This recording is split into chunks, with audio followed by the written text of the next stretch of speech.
kita semua masih hidup, berdoalah kepada Allah kerap-kerap. Apa tanda Allah nak bagi satu permintaan? Apabila Allah selalu ingatkan lidah dan hati kita untuk berdoa kepada Allah. Siapa yang perasan hari-hari dia ulang satu doa tu setiap hari, bertahun-tahun dia ulang, ketahuilah, kata para ulama, Allah nak bagi permintaan itu.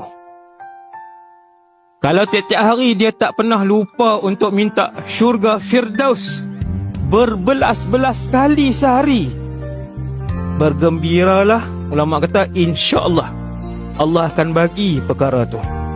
Minta ada syurga hari ni.